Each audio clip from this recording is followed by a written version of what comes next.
A paz do Senhor, povo lindo de Deus, para você que é novo por aqui, eu sou a diaconisa Tânia Anjo e já vou pedir para você que é novo por aqui, que se inscreva nesse canal, curta, comente, compartilhe pelo menos com mais uma pessoa que você estará ajudando a esse canal a levar o ensino da palavra de Deus. E lembrando que também estamos no Telegram, aqui embaixo na descrição do vídeo tem um link que te leva até o nosso grupo. Lá você vai encontrar slides, materiais em PDF que poderão ajudar você em sua sala de aula, ok? Então vamos lá. Estamos estudando o quarto trimestre das lições bíblicas da classe dos jovens da editora CPAD, que tem o tema Jesus Cristo voltará, fé e perseverança para o glorioso dia com o Senhor da Igreja. O comentarista dessa revista é o pastor Reinaldo Odilo. Ele é membro da Assembleia de Deus em Natal, Rio Grande do Norte. O pastor Reinaldo é juiz de direito e bacharel em teologia. A lição de hoje, lição 5, as bodas do Cordeiro. O texto do dia nos diz assim: regozijemo-nos e alegremos-nos e demos-lhe glória, porque vindas são as bodas do Cordeiro, e já a sua esposa se aprontou. Apocalipse capítulo 19, versículo 7. A síntese diz assim: somente os crentes fiéis ao Senhor participarão das bodas do Cordeiro. Os objetivos da lição é apresentar a parábola das bodas do Cordeiro, evidenciar as características das bodas do Cordeiro, mostrar que as bodas do Cordeiro será um tempo de festa e de alegria aos servos de Deus. O texto bíblico base dessa aula é Mateus, capítulo 25, versículo 1 ao 13. A introdução na revista nos diz assim: depois do arrebatamento da igreja, será estabelecido o tribunal de Cristo, onde as obras dos crentes serão provadas pelo fogo. Após teremos as bodas do Cordeiro. Esse será o tema que vamos estudar na lição de hoje. No Antigo Testamento, o simbolismo do casamento era utilizado para mostrar que Deus era o marido da nação de Israel. No Novo Testamento, Jesus também é apresentado como noivo por João Batista e por ele mesmo em Marcos capítulo 2, versículos 19 e 20. A igreja é apresentada como sendo a noiva de Jesus Cristo. Essa parábola de Mateus capítulo 25, do 1 ao 13, é a continuação de uma conversa que Jesus iniciou com seus discípulos no capítulo anterior. Em Mateus 24, Jesus diz a eles o que acontecerá no final dos tempos e lhes dá os sinais que significarão que seu retorno está próximo. Depois de deixá-los e saber desses sinais, Jesus lhe contou essas parábolas das 10 virgens. Se você é novo na Bíblia, Jesus frequentemente ensinou e usando parábolas que são definidas como histórias terrenas com significados celestiais. Esta parábola, como muitas outras, faz com que você se examine. Tópico 1, parábola das bodas, o matrimônio.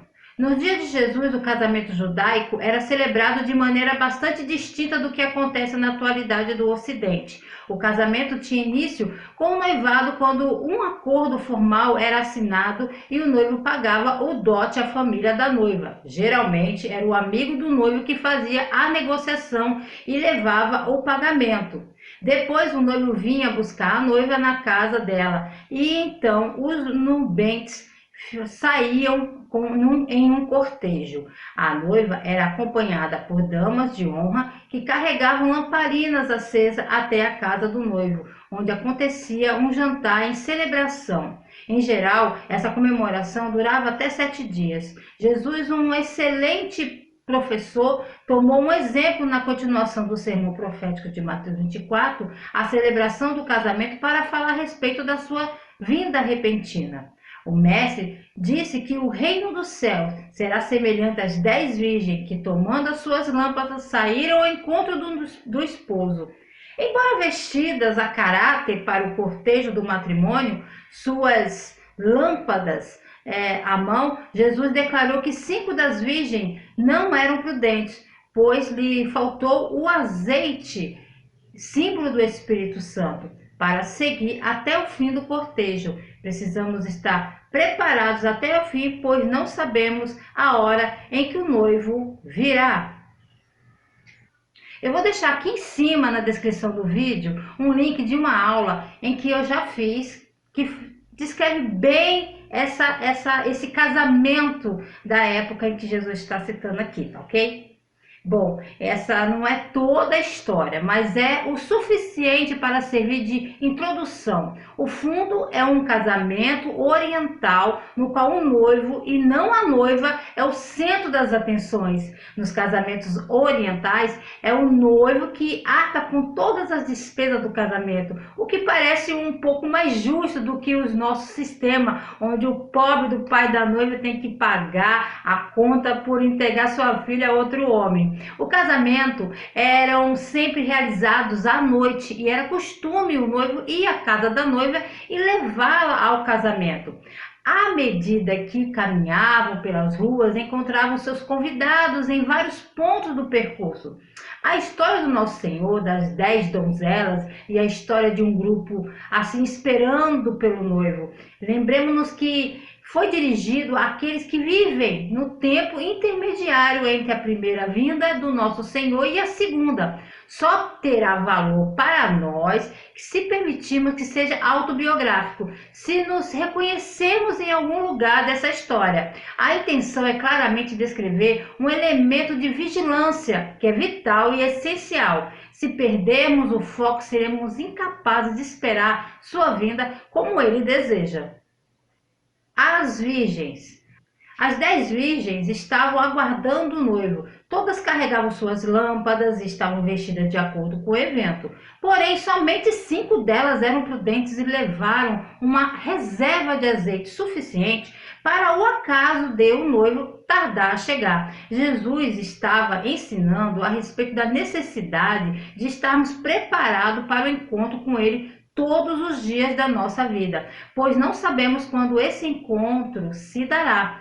Vivemos tempos difíceis e precisamos preservar na fé, pois não sabemos o dia nem a hora que o noivo voltará. Carecemos do azeite em nossa lamparina, a fim que ela não venha se apagar caso o noivo demore. Sua lamparina está abastecida do azeite? É tempo de buscar ao Senhor orando, lendo a palavra de Deus, jejuando e praticando tudo que Jesus nos ensinou a guardar. O que é interessante nessa história é que todas as virgens levavam suas lâmpadas para encontrar o noivo. Se você olhasse para essas virgens, todas elas pareciam iguais. Você teria presumido que elas estavam preparadas para a chegada do noivo. No entanto, como você vê, tem uma lâmpada, não era o suficiente. Sem óleo, a lâmpada era praticamente inútil. Isso leva a uma questão importante. Você está focado na aparência do lado de fora da lâmpada ou você se importa com o que está dentro da lâmpada? Na Bíblia, o óleo representa o Espírito Santo. Então, a questão de real importância é que você está cheio do Espírito Santo? Se o Espírito de Deus não habita em você, então você não pertence a Deus. A boa notícia é que quando Deus o salvou, o Espírito Santo veio para morar em seu coração. Este é o marcador definidor de um crente. Sem o Espírito Santo ou óleo, como mencionamos nessa parábola das 10 virgens, você é apenas uma lâmpada vazia. Não importa o quão boa a lâmpada pareça por fora. No entanto, o próximo passo após receber o Espírito Santo na salvação é ser constantemente cheio do Espírito Santo. Você pode ser batista, metodista, luterano, presbiteriano, episcopal, Igreja de Cristo Carismático, membro da Igreja Memorial do Calvário e ainda não ser um verdadeiro cristão. Para algumas pessoas isso é um pensamento chocante, mas é verdade mesmo assim. Ser membro de uma igreja identifica você como a igreja visível de Cristo, mas somente a verdadeira fé salvadora o torna um membro da igreja invisível daqueles que conhecem o Senhor. Não vos conheço. Depois de irem comprar azeite, as virgens loucas retornaram à casa do noivo. Uma última tentativa de entrar para as bodas, entretanto, já era tarde demais. A resposta do noivo serve de alerta para nós. E ele respondendo disse: em verdade vos digo que vos não conheço. É tempo de buscar Deus e deixar de lado aquilo que é efêmero. Não basta ser um religioso, mas é preciso ter vida espiritual saudável, e isso significa ter comunhão, intimidade com o Filho de Deus. Muitos estão na igrejas, mas estão vivendo como as virgens loucas, pois não tiveram uma experiência real de salvação, não experimentaram do novo nascimento, da santificação, e esses, infelizmente, no grande dia ouvirão do Senhor: eu não conheço vocês. Que a nossa fé esteja firmada em Jesus Cristo e que não venhamos nos tornar amigos do mundo e imprudentes, loucos, pois não sabeis vós que a amizade do mundo é inimizade contra Deus? Não sabemos quando o Senhor voltará, por isso sejamos prudentes. Embora esse grupo esteja unido em sua expectativa, está bastante dividida na maneira como conduz sua espera. 5 donzelas trouxeram óleo extra e 5 não. Isso não representa uma divisão entre o bem e o mal, mas, como Jesus diz, entre o sábio e o tolo. Alguém disse que existem apenas 2 tipos de pessoas neste mundo: os justos e os injustos, mas a classificação é sempre feita pelos justos. Isso é humanamente verdadeiro, mas aqui não há intenção de divisão moral. Na expectativa do noivo que se aproxima, são todos igualmente sinceros e devotados. A única diferença é que 5 deles acharam que seria sensato ter um pouco de óleo extra. Em última análise, esta prova ser a parte mais significativa dessa história. No entanto, para as 5 donzelas tolas, isso representava apenas uma diferença trivial que não era nada comparada com o fato que estavam unidas, esperando a vinda do noivo. Todas estavam de acordo com a importância do azeite, que elas usavam ali com um único propósito: trazer luz, fornecimento de luz. A única ligeira diferença é que elas não tinham reserva. Bom, quando as tolas finalmente chegaram, a porta foi fechada. Não ficamos surpresos com isso. Muitos provavelmente sentirão que, nossa, coitadas, nossa, foram tratadas injustamente, porque elas não deveriam ser permitidas no casamento, mesmo que se estivessem alguns momentos atrasadas. Por quê? Mas não há vingança nessa porta fechada. Devemos ter cuidado para não impor nossos julgamentos falhos sobre esse assunto. O que o Senhor fez foi certo e devemos ter o cuidado de procurar diligentemente as pistas que nos ajudarão a aprender por que Ele age dessa forma. Há até uma nota de tristeza nessas palavras: eu não te conheço. As palavras de nosso Senhor são uma revelação fiel e honesta de algo que sempre foi verdadeiro. Casamento não são lugar para estranhos, apenas os amigos da família podem vir. Então, para essas 5 donzelas tolas, a porta está fechada, pois o Senhor diz: verdadeiramente eu digo a você, eu não te conheço. Tópico 2. Característica das bodas do Cordeiro. Quando se dará as bodas do Cordeiro? De acordo com a declaração de fé das Assembleias de Deus, as bodas do Cordeiro serão um evento magnânimo que acontecerá após o tribunal de Cristo e antes da volta gloriosa de Jesus com sua igreja glorificada. Sabemos que o arrebatamento, quando Jesus virá buscar a sua noiva, acontecerá antes da grande tribulação, enquanto o juízo de Deus por 7 anos estiver acontecendo na terra. A igreja estará nos céus e, depois de adornada no tribunal de Cristo, participará do banquete do casamento real, depois de terminada as bodas do Cordeiro. Jesus virá juntamente com a igreja e todo olho o verá. É aqui que começa agora a continuação dessa festa. É aqui que Cristo determina quais membros de sua noiva estavam prontos para a sua vida e quais não. Após o bema, a cerimônia de casamento e, em seguida, a ceia das bodas, o banquete. Esses eventos acontecem no céu durante a tribulação e são entre Cristo e a igreja. Mas então lembre-se do que acontece depois da cerimônia do jantar. Então temos a celebração com toda a cidade, é quando Cristo volta com a sua igreja. A noiva e o noivo voltam para a cidade e convidam o povo a se juntar a eles na celebração do casamento. A comida, a dança, entretenimento, e é quando acontece na tradição a dança das tochas com as virgens. O grande banquete. O Senhor Jesus deseja cear com a sua igreja. Em Apocalipse 3:20, ele declarou à igreja de Laodiceia: eis que estou à porta e bato. Se alguém ouvir a minha voz e abrir a porta, entrarei em sua casa e com ele cearei e ele comigo. Esse desejo de Jesus será plenamente satisfeito nas bodas do Cordeiro. Contudo, é bom lembrar que as bodas do Cordeiro serão somente para aqueles que vencerem o mundo, a carne e o inimigo. Somente os vencedores terão direito de se assentar à mesa do Senhor.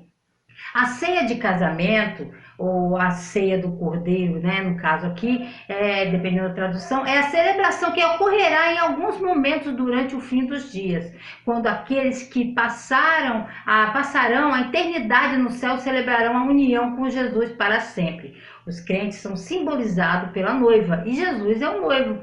Depois de séculos, todo o céu celebrará Jesus e todos que ele morreu para salvar. Estaremos juntos e seu reinado legítimo sobre toda a terra. É um momento de excitação que até o Senhor Jesus anseia, já que muitos eruditos religiosos acreditam que é este o evento referido quando Jesus diz: eu vos digo que não beberei novamente desse fruto da videira, até que naquele dia em que eu beba novamente convosco no reino do meu Pai. A conclusão do plano da redenção. Durante toda a história da igreja, o desejo de Deus sempre foi conduzi-la até as bodas do Cordeiro. Agora, diante da imortalidade, da incorruptibilidade dos corpos dos santos, a noiva de Cristo terá a imagem de Deus restaurada e a própria natureza intrínseca de Cristo. Será o triunfo da igreja do Senhor, que aqui na terra foi tão maltratada e perseguida. Todavia, agora podemos dizer: levou-me à sala do banquete, e o seu estandarte em mim era o amor. O tempo de cantar da igreja chegará, aparecem as flores na terra, o tempo de cantar chega, e a voz da rola ouve-se em nossa terra. No livro de Gênesis, Adão e Eva desobedecem a Deus e cortaram o relacionamento entre a humanidade e Deus. O pecado significava que indivíduos ímpios não podiam ficar diante de seu Deus santo sem expiar seus pecados.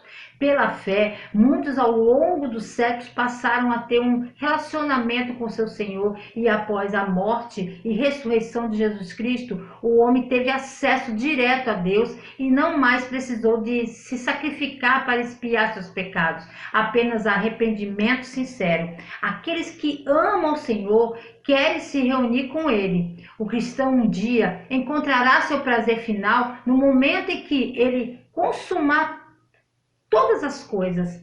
Apocalipse 19 descreve o dia em que nos tornaremos como Jesus. Naquele dia usaremos vestido de noiva mais lindo, feito de nossas obras de justiça. Como cristãos glorificados, o povo de Deus finalmente cumprirá o propósito para o qual fomos criados, que é a comunhão completa e ininterrupta com Deus. Essa alegria que sentiremos naquele dia está além de qualquer descrição, pois veremos Cristo face a face. Todo cristão nascido de novo experimentará este dia porque foi declarado justo no tribunal do Senhor. Tópico 3. Tempo de festa e de alegria. Alegria, exultação e glória. O texto bíblico de Apocalipse 19, versículo 7, traz esperança e alegria para todos os crentes em Jesus Cristo. Neste mundo enfrentaremos tribulações, tristezas e provações, mas temos a certeza de que haverá um tempo de júbilo, festa e alegria sendo preparado para nós.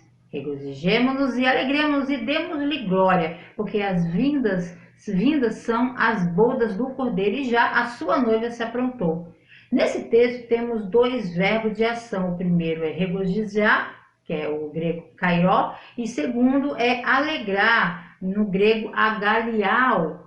Depois de um longo período de sofrimento, a noiva do Cordeiro desfrutará de um glorioso tempo junto com seu amado. Seremos servidos pelo próprio Jesus e ali experimentaremos o maná celestial. Talvez você esteja enfrentando um momento de dor e sofrimento, porém, não desanimes, pois chegará um dia em que você vai experimentar a verdadeira alegria e estará para todo o sempre junto com o Senhor. O louvor celestial continua, desta vez, com um chamado de alegria e regozijo, e dando glória a Deus por uma quinta razão: o casamento do Cordeiro chegou. Aqui vemos a Virgem casta, fiel a Jesus, no casamento, e alegria e homenagens. Fomos lavados em seu sangue, temos nossas vestes de núpcias brancas prontas para o casamento. Eu creio que a palavra cordeiro é usada aqui em vez de outros nomes que são dados a Jesus na Bíblia, para mostrar que fomos limpos por seu sangue sacrificial. Nós, nos tempos antigos, o casamento era a maior celebração e evento social no mundo bíblico. Os preparativos e celebrações era muito mais elaborado do que nos tempos de hoje, e eles também duravam muito mais tempo. A esposa se aprontou. A expressão usada para aprontou pode ser traduzida como ataviou ou adornou-se perfeitamente, e isso para o casamento dos séculos. Sabemos que um casamento, todos aguardam a chegada da noiva e a sua entrada triunfal em meio aos seus convidados. Uma noiva não se apresenta de qualquer maneira, né? Ela investe no seu vestido de noiva, gasta dinheiro com o penteado, com o buquê e todos os preparativos para aquele dia que será tão especial e marcante em sua vida. Um dia também teremos vestes especiais. E foi-lhe dado que se vestisse de linho fino, puro e resplandecente, porque o linho fino são as justiças dos santos. O vencedor será assim vestido de vestiduras brancas. Está chegando a hora do noivo vir buscar a sua noiva. As bodas do Cordeiro são a coroação do amor de Jesus Cristo por sua igreja. Cristo amou a igreja e a si mesmo se entregou por ela para santificar, purificando-a com a lavagem da água pela palavra, para apresentar a si mesmo igreja gloriosa, sem mácula, sem ruga, nem coisa semelhantes, mas santa e irrepreensível. O linho fino com que a noiva está vestida representa o ato justo dos santos. Exatamente como eu disse, essas vestes foram embranquecidas pelo sangue do Cordeiro. Essas justiças não eram nossas até que recebêssemos o Senhor Jesus em nossas vidas e assumíssemos sua justiça. Nossa própria justiça só como trapos imundos, mas Jesus substituiu a imundície por sua justiça. Assim como muitos outros lugares na Bíblia, ela não significa apenas mulheres, é a noiva. Todos os crentes do Senhor Jesus Cristo são a noiva de Cristo, sejam eles homens ou mulheres. No tabernáculo do deserto, o sumo sacerdote usava um manto muito ornamentado com uma couraça de todos os tipos de joias quando representava Deus para o povo. Mas quando ele entrou no Santo dos Santos, ele vestiu linho branco puro. Veja, todas as finuras do mundo nada significa para Deus. Isso nos diz algo sobre essa abordagem a Deus. A salvação é simples, não é complicado, basta entregar tudo a Deus. Ele já sabe tudo o que há sobre nós, não precisamos fingir ser algo que não somos. Ele nos anseia pura e simplesmente assim. Um chamado especial. Apocalipse afirma que felizes serão todos aqueles que foram chamados à ceia das bodas do Cordeiro. Esse evento retrata não apenas a união entre o Cordeiro e a igreja, mas também a posição elevada que será conferida aos santos de todos os tempos, uma vez que foram transformados na imagem de Cristo. Assim como uma moça se alegra para seu marido em sua noite de núpcias, nós também nos alegraremos em ver a união do Cordeiro com sua noiva. A noiva não é convidada. ela convida. Esses são os salvos antes do Pentecoste. Todos os crentes fiéis salvos pela graça por meio da fé até o nascimento da igreja. Embora não sejam a noiva, eles ainda são glorificados e reinam com Cristo no reino milenar. É realmente uma imagem diferente em vez de uma realidade diferente. Os convidados também serão incluídos como santos da tribulação e crentes vivos em corpos terrestres no reino. A igreja é a noiva pura e fiel, nunca uma meretriz como foi em Israel. Assim, a igreja é a noiva durante a festa da apresentação no céu. Depois vem a terra para a celebração da refeição final, durante o milênio. Depois desse evento, a nova ordem chega e o casamento é consumado. Conclusão na revista: o esposo que pagou um alto preço de sangue pelo dote da esposa, agora depois de apresentá-la a si mesmo sem mácula nem ruga, desfrutará de sua companhia eternamente. A urgência dessa história não pode ser tomada de ânimo leve. A parábola das 10 virgens é sobre preparação e prontidão. É um alerta. Primeiro, para quem não conhece Jesus, mas acho que vai além disso. Lembre-se de que as virgens tinham lâmpadas. Acho que este é um verdadeiro chamado para despertar para aqueles que podem ir à igreja, mas não estão realmente caminhando com Deus. Em outras palavras, aqueles que têm lâmpadas vazias. Mais do que nunca, se você não está caminhando do jeito que deveria, este é o dia para acertar. Não apenas porque Jesus poderia voltar a qualquer momento, mas porque a vida é muito passageira. Deus abençoe você que ficou até o final. Espero que tenha sido útil para você esse ensino. Que o Senhor fale muito mais ao seu coração, que o Espírito Santo conduza você em seu ensino e seu entendimento sobre esse assunto.